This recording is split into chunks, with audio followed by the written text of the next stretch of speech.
r/NoSleep. Posted by u/LowTrainer947. Never look in the backseat. I live in a rural farming community.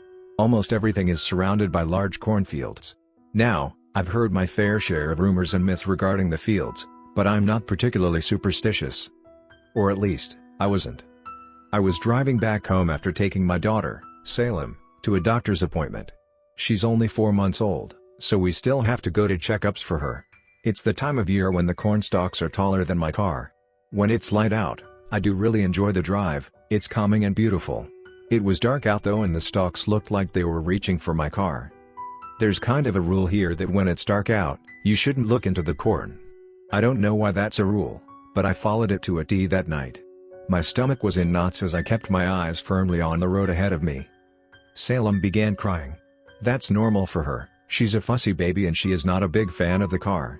I dug through her bag in the seat next to me for her favorite toy, a little stuffed Mothman that my sister got for her as a joke. With a name like Salem, she regularly gets stuff like that. I reached back to drop the toy into her car seat. As I did so, my head turned towards the fields. For just that split second, I saw eyes. I immediately turned my attention back to the road. My heart was pounding, but I was trying to be rational. The eyes had flashed, like a cat, but entirely too big. I swallowed down my fear. I was being rational. It was definitely a cat and nothing more. Salem stopped crying. She actually started laughing. No one has ever made her laugh before, neither me nor her mother. I looked in the rearview mirror and found those eyes looking back at me again. There's a second part to that rule. If you do look into the corn, don't look in the back seat. I ignored that rule. My daughter was in danger. It didn't matter that she was laughing. Even poison can look like precious fruits sometimes. I slammed on the brakes and whipped around. There was nothing there. Salem went back to her forlorn crying. I breathed a sigh of relief, then looked around. There was nothing. I continued on down the road. Salem's little screams were a blessing. It meant she was safe. I glanced up into the rearview mirror to check on her. There were those eyes. I had no time to react before calloused, long fingers were around me neck. I blacked out. When I awoke, it was bright out. I was still in the car, in a ditch on the side of the road. Police and ambulances surrounded the vehicle.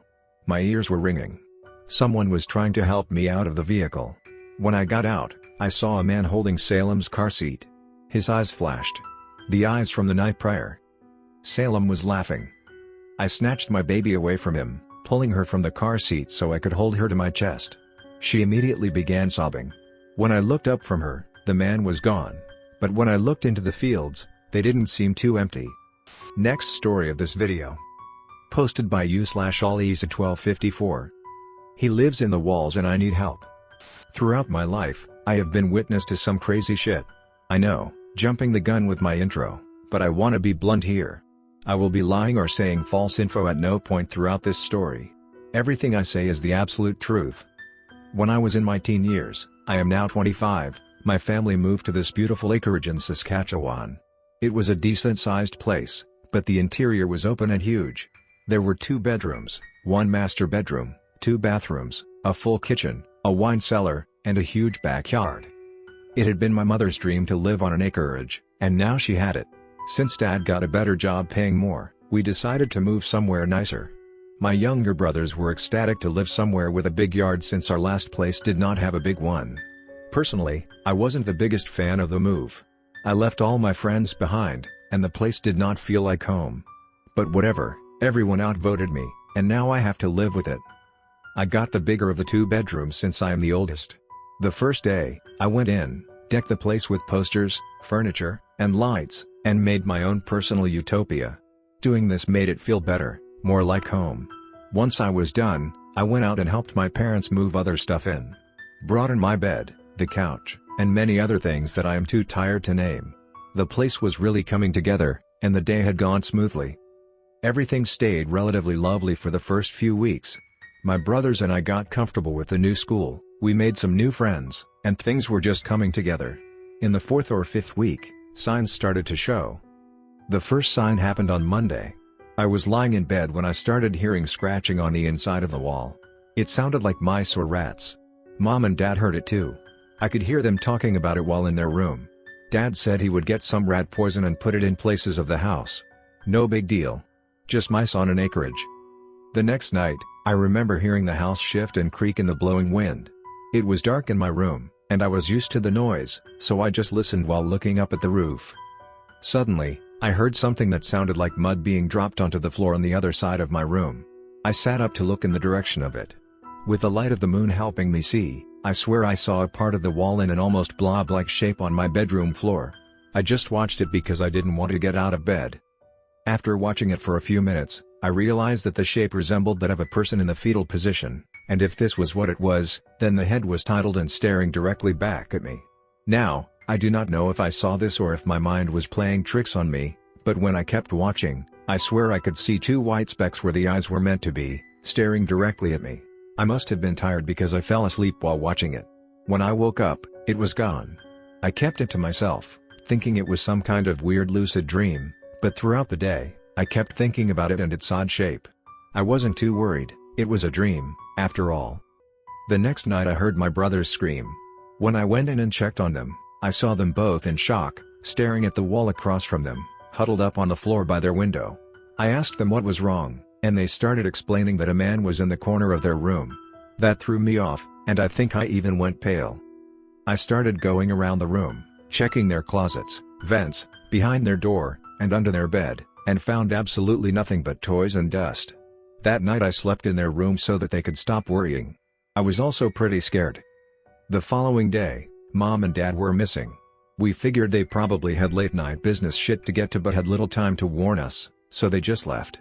They left an apology note on the countertop, saying they had a long day. We went to school like normal and hung out with our friends, coming home later with Mom and Dad in their beds, already asleep.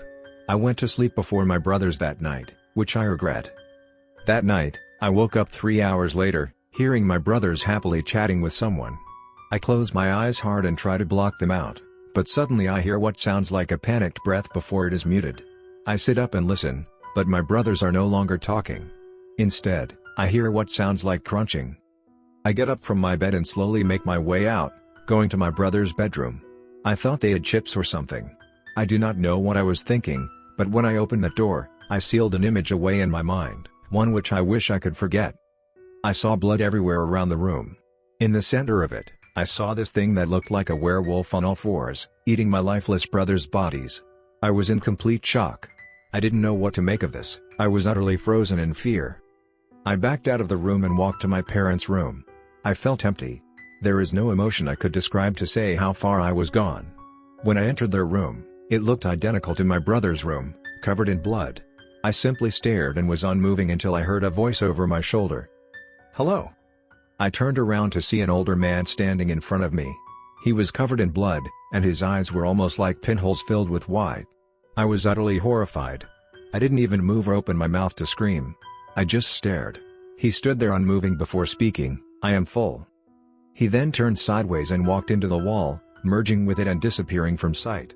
I stayed completely still for what felt like an eternity before moving. Once I did, I left the house.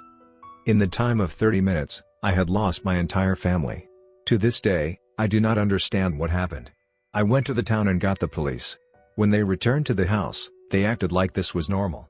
They seemed completely unfazed, maybe a bit bothered, but unfazed. They later told me that they considered it an animal attack due to the claw marks in the ground and the brutality there was. I am not crazy. I know what I saw. I watched my family die because of the thing in the wall, and no one believed me. I do not know what to do. So I am writing this in hopes that someone will fucking believe me.